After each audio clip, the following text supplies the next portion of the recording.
اعوذ باللہ من الشیطان اللعین الرجیم بسم اللہ الرحمن الرحیم الحمد للہ رب العالمین والصلاة والسلام علی اشرف الانبیاء والمرسلین اما بعد فقد قال امیر المومنین علی علیہ السلام فقمت فقلت یا رسول اللہ ما افضل الاعمال فی هذا الشہر فقال یا ابا الحسن افضل الاعمال فی هذا الشہر الورع عن محارم اللہ۔ عزیزان گرامی قدر، پروگرام روزہ داروں کی صفات کے ساتھ آپ کی خدمت میں حاضر ہیں۔ روزانہ ہم گفتگو کرتے ہیں کہ ایک روزہ دار کے اندر کیا صفت ہونی چاہیے، ایک روزہ دار کن صفات کا حامل ہونا چاہیے۔ آج ہم جس صفت کے بارے میں گفتگو کریں گے اس میں یہ ہے کہ روزہ دار کو محارم اللہ سے بچنا چاہیے، یعنی اللہ تعالیٰ نے جن چیزوں کو حرام قرار دیا ہے ان سے محفوظ رہے۔ یہ جو اقتباس آپ کی خدمت میں پیش کیا، یہ خطبہ شعبانیہ کا اقتباس تھا کہ جس میں امیر المومنین حضرت علی علیہ السلام فرماتے ہیں کہ اے اللہ کے محبوب رسول، اس مہینے میں سب سے زیادہ افضل عمل کون سا ہے؟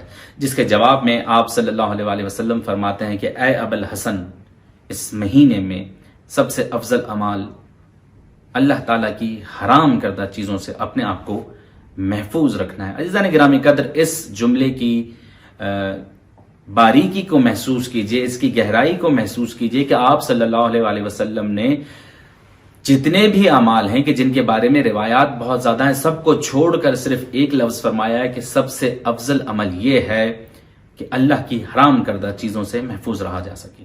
آپ صلی اللہ علیہ وسلم نے یہ نہیں فرمایا کہ قرآن کی تلاوت کرو کہ جس کا بہت زیادہ ثواب ہے، یہ نہیں فرمایا کہ نمازیں پڑھو کہ جن کا اجر بہت زیادہ ہے، یہ نہیں فرمایا کہ اللہ کے گھر کی زیارت کے لیے چلے جاؤ کہ جس کے لیے بہت زیادہ زحمتیں درکار ہیں، یہ نہیں فرمایا کہ جہاد کرو، یہ نہیں فرمایا کہ کسی کو گھر بنا کے دو، یہ نہیں فرمایا کہ کسی کے ساتھ کچھ کرو، کسی کے ساتھ کچھ کرو، یہ عمل اچھا، یہ عمل اچھا۔ صرف اتنا فرمایا کہ بہترین عمل اور افضل ترین عمل یہ ہے کہ اپنے آپ کو اللہ کی حرام کردہ چیزوں سے محفوظ رکھو۔ عزیزان گرامی قدر، ذرا محسوس کیجئے کہ اللہ نے کن چیزوں کو حرام قرار دیا ہے۔ ہم عموماً جب روزہ رکھ رہے ہوتے ہیں، بہت معذرت کے ساتھ بہت سے لوگ جب روزہ رکھ رہے ہوتے ہیں تو اللہ نے جن چیزوں سے ہمیں منع کیا ہے ان کا بالکل خیال نہیں کر رہے ہوتے۔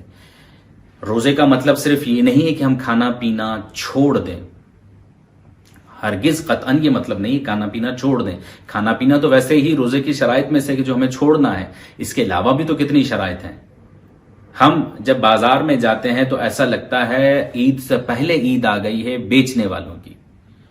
جو نارمل ریٹس ہوتے ہیں چیزوں کے وہ بڑھا دیے جاتے ہیں، کیونکہ انہیں پتہ ہے کہ اس مہینے میں خریداری بہت زیادہ ہوتی ہے، لوگ چیزیں خریدنے کے لیے آتے ہیں۔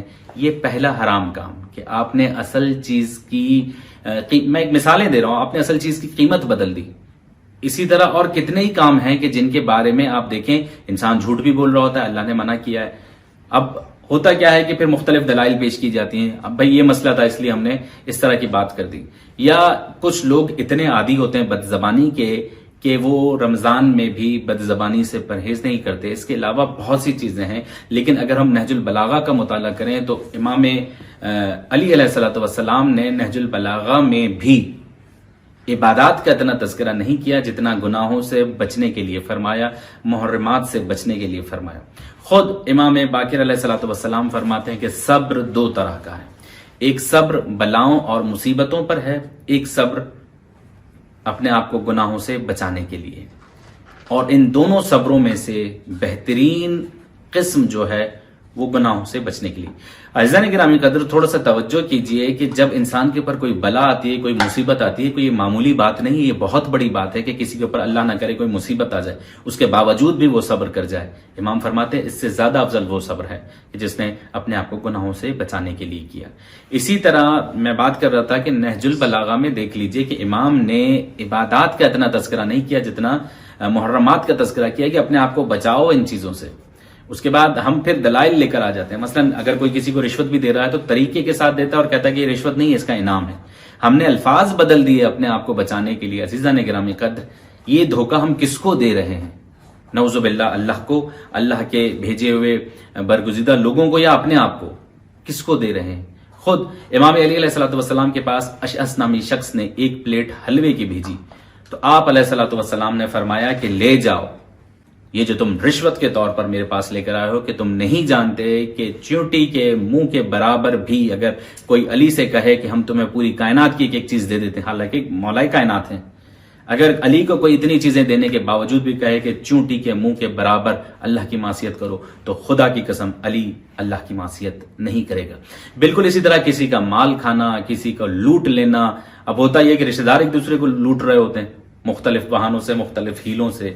عزیزان گرامی قدر، اپنے آپ کو محفوظ رکھیے کہ خود مولا کائنات کے پاس جب حضرت عقیل آئے اور انہوں نے سوال کیا کہ بیت المال میں سے یہ چیز مجھے چاہیے، تو امام نے فوراً سلگتی ہوئی آگ کے اوپر اس کا ہاتھ رکھا اور کہا کہ محسوس کر رہے ہو؟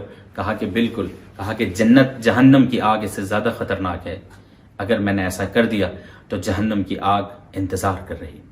پروردگار عالم سے دعا ہوں کہ مالک ہمیں ان ساری چیزوں سے محفوظ فرما کہ جنہیں تو نے حرام قرار دیا ہے، ہمیں اپنے واجبات پر عمل کرنے کی توفیق عطا فرما۔ والسلام علیکم ورحمۃ اللہ وبرکاتہ۔